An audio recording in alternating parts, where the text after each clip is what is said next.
এতিয়া লাখ লাখ পৰিয়ালে পাবলৈ গৈ আছে চৰকাৰী ঘৰ। এতিয়া আপোনালোকে কোনসকলে পাব চৰকাৰী ঘৰ? এতিয়া লিষ্ট প্ৰকাশ পোৱাৰ পাছত যে আপোনালোকৰ ঘৰত এতিয়া আপোনালোকৰ ঘৰত আকৌ সেইখিনি জিঅ'টেক কৰিছিলেগৈ, জিঅ'টেক কৰাৰ পাছত আপোনালোকৰ আকৌ সেইখিনি ফটো মাৰি নিছিলে, ডকুমেণ্ট নিছিলে।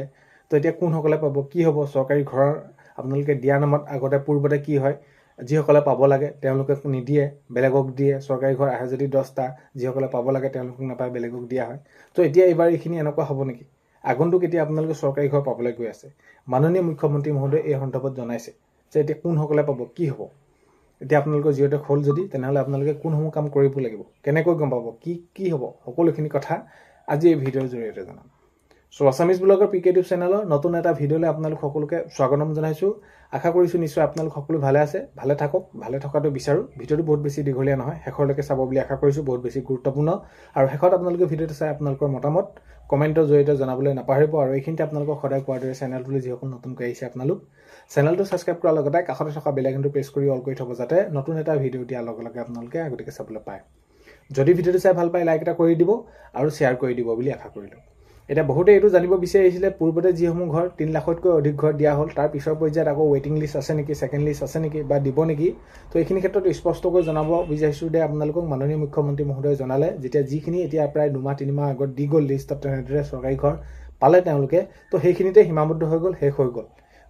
মই এইখিনি কথা কৈছোঁ যে যোৱা যিসমূহ লিষ্ট পাবলগীয়া তেওঁলোকে আছিলে সেইখিনি তাতে শেষ হৈ গ'ল, পুৰণা লিষ্ট নাই। এতিয়া নতুনকৈ যিসকলে আপোনালোকে জিঅ'টেক কৰিছিলে তেওঁলোকেহে আপোনালোকে পাবলৈ গৈ আছে। অৰ্থাৎ আপোনালোকৰ কোনো ধৰণৰ ৱেইটিং লিষ্ট নাই, আপোনালোকৰ ছেকেণ্ড লিষ্ট নাই, ঘৰ যিসমূহে পাবলগীয়া আছিলে পালে। আৰু সেইবাবে কেন্দ্ৰীয় চৰকাৰৰ পৰা যিসমূহ ঘৰ আবণ্টন পাইছিলে ৰাজ্য চৰকাৰে, অসম চৰকাৰে, সেইসমূহ ঘৰ সুচাৰুৰূপে তেনেদৰে পৰিচালনা কৰি দিয়াৰ বাবে, সকলোখিনি কাম নিয়াৰিকৈ হোৱাৰ বাবেহে এতিয়া আকৌ প্ৰায় লাখ লাখ ঘৰ তেওঁলোকে আবণ্টন পাবলৈ গৈ আছে ৰাজ্য চৰকাৰে। আৰু সেইবাবে এতিয়া আগন্তুক সময়ত আপোনালোকক লাখ লাখ পৰিয়ালক চৰকাৰী ঘৰ দিবলৈ গৈ আছে। তো আকৌ ৱেইটিং লিষ্ট নাই, ছেকেণ্ড লিষ্ট নাই। তেতিয়া আহিছোঁ মূল বিষয়লৈ, কোনসকলে আপোনালোকে পাব এইবাৰ চৰকাৰী ঘৰ। চৰকাৰী ঘৰৰ ক্ষেত্ৰত কি হয়, এতিয়া বহুতে বহুতভাগে সুধি আছিলে, আগতে কি হয় 10টা যদি ঘৰ আহে, পাবলগীয়া থাকে মানুহ 15জন, পায় কোনোবাই, কাৰোবাক দিয়েগৈ। তো এইখিনিৰ বাবে মাননীয় মুখ্যমন্ত্ৰী মহোদয়ে কি কৰিলে, এবাৰ জিঅ'টেক কৰোঁতে আপোনালোকে গম পায়, চেল্ফ জিঅ'টেক কৰিবৰ কাৰণে আপোনালোকক দিলে, নহ'লে আপোনালোকৰ পঞ্চায়ত প্ৰতিনিধিৰ ফালৰ পৰা বা সখী বাইদেউসকলক এইখিনি দিলে। কিন্তু এই বস্তুটো যেতিয়া ইমান নিয়াৰিকৈ কৰিম বুলি ভাবিছিলে, পাছত কি এনেকুৱা ধৰণৰ আকৌ খবৰবিলাক ওলালে যে তেওঁলোকে সেইখিনি কাৰোবাৰ ঘৰত যদি কোনোবা গোহালি ঘৰ আছে, কোনোবা ভঁৰালৰ আছে ঘৰ, তো সেইবোৰকে ফটো তেনেদৰে তুলি দিলে। তো পিছৰ পৰ্যায়ত এইখিনি ভেৰিফিকেশ্যন হলত আকৌ সেইখিনি কথা কি কৰিলে যে হয়, আগন্তুক সময়ত এতিয়া আকৌ নিৰ্বাচন যিহেতু ওচৰত পালেহি, সকলোখিনি কেন্দ্ৰীয় চৰকাৰৰ পৰা পাব, নতুনকৈ ঘৰ আবণ্টন পাব লাখ লাখ ঘৰ। এতিয়া কথাটো হ'ল কি, এতিয়া প্ৰকৃত যিজন যোগ্য হিতাধিকাৰী তেওঁকে দিয়া হ'ব চৰকাৰী ঘৰ। এতিয়া বহুতে হয়তো প্ৰশ্ন সুধিব পাৰে, কেতিয়ালৈ দিব? যদি এতিয়ালৈ দিয়া কোনো ধৰণৰ খবৰে হয় নাই, তেনেহ'লে আপুনি ভিডিঅ' বনাইছে কিয়? এনেকুৱা ধৰণৰ প্ৰশ্ন উঠিব পাৰে। কিন্তু আপোনালোকক এইটো কাৰণে বনাইছোঁ যে বহুতে প্ৰশ্ন কৰি সুধি আছে কেতিয়ালৈ পাম। এতিয়া আপোনালোকক জনা যে নিৰ্বাচন আহি আছে, নিৰ্বাচনৰ শেষৰ পিছতে আপোনালোকক অতি সোনকালে মাননীয় মুখ্যমন্ত্ৰী মহোদয়ে এতিয়া জনাইছে যে চৰকাৰী ঘৰ অতি সোনকালে আপোনালোকে পাবলৈ গৈ আছে, যিসকল প্ৰকৃত হিতাধিকাৰী পাবলগীয়া।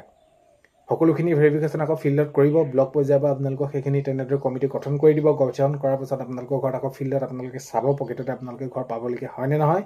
এতিয়া যিহেতু আপোনালোকৰ শেহতীয়াকৈ লিষ্টত আপোনালোকৰ নাম আহিছিলে, নাম অহাৰ পাছত আপোনালোকক ভেৰিফিকেশ্যন কৰিছিলে নাই, আপোনালোকে কমেণ্টত লিখিবলৈ নাপাহৰিব। যদি কৰিছিলে, প্ৰকৃত আপোনালোকে যদি পাবলগীয়া ডকুমেণ্ট আপোনালোকে দিছে, আপোনালোকে ধৰি লওক জব কাৰ্ড হওক বা আপোনালোকৰ এই যি বেংক পাছবুক, এই সকলোখিনি চাউলৰ কাৰ্ডৰ পৰা আদি কৰি সকলোখিনি দিছে, তেনেহ'লে আপোনালোকে যদি যোগ্যজন পাবলগীয়া তেনেহ'লে আপোনালোকে নিশ্চয় পাব। যদি আপোনালোকে ধৰি লওক এতিয়া কি আহিব, প্ৰথম আহিব পঞ্চায়তৰ ৱাইজত আহিব, তাৰপৰা আহিব আপোনালোকে ৱাৰ্ডৰ ৱাইজত অহাৰ লগে লগে ৱাৰ্ডত কেইটা ঘৰ আহিছে, কেইজন প্ৰাৰ্থীয়ে পাবলৈ আছে, সেই সকলোখিনি নিৰ্ধাৰণ কৰি কেইজনে পাব লাগে প্ৰকৃত হিতাধিকাৰী, তেওঁ সেইখিনি নিৰ্বাচিত কৰি তেওঁলোকক দিয়া হ'ব। আগৰ দৰে কোনো খেলি মেলি নহয়। এতিয়া বহুতে সুধি আছে পৰিমাণটো কিমান হ'ব। এতিয়া যিহেতু এবাৰ নতুনকৈ এইখিনি আপোনালোকৰ বাবে এইখিনি জিঅ'টেক হৈছে, নতুনকৈ লিষ্ট প্ৰকাশ পাব, হয়তো আপোনালোকে আগতকৈ বৃদ্ধি পাব। এতিয়ালৈ কোনো ধৰণৰ নিৰ্দিষ্ট ধনৰ পৰিমাণ সেইখিনি উল্লেখ কৰা নাই যে আপোনালোকে কিমান পাব। সেইবাবে আপোনালোকক মই জনাব নোৱাৰোঁ যে এতিয়া কিমান আপোনালোকে পাব। আগন্তুক সময়ত লিষ্ট যেতিয়া প্ৰকাশ পাব, তাৰ ভিত্তিৰ ওপৰত কৰি আপোনালোকক সেইখিনি টকা দিয়া হ'ব।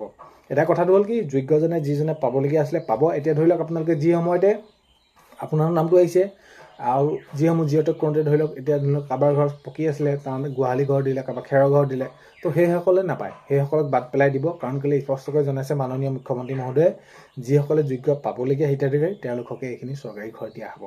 তেতিয়া আগন্তুক সময়ত এতিয়া নিৰ্বাচন আহি আছে, নিৰ্বাচনৰ পিছতে আপোনালোকক অতি সোনকালে চৰকাৰ গঠন হোৱাৰ পাছতে এই যি আপোনালোকৰ প্ৰধানমন্ত্ৰী আৱাস যোজনা ঘৰ দিয়াৰ কথা কৈছে। আৰু বহুতে বহুতভাগে কৈ আছে, আপোনালোকে সুধিও আছিলে যে লিষ্ট প্ৰকাশ পালেনি। এতিয়ালৈকে তেনেধৰণৰ ফাইনেল লিষ্ট তেনেদৰে প্ৰকাশ পোৱা নাই, আৰু আগন্তুক সময়তে আপোনালোকে এই লিষ্ট প্ৰকাশ পাব। তো আগন্তুক সময়ত খবৰসমূহ পাই থাকিলে আপোনালোকক নিশ্চয় ভিডিঅ'ৰ জৰিয়তে জনাবলৈ চেষ্টা কৰিম।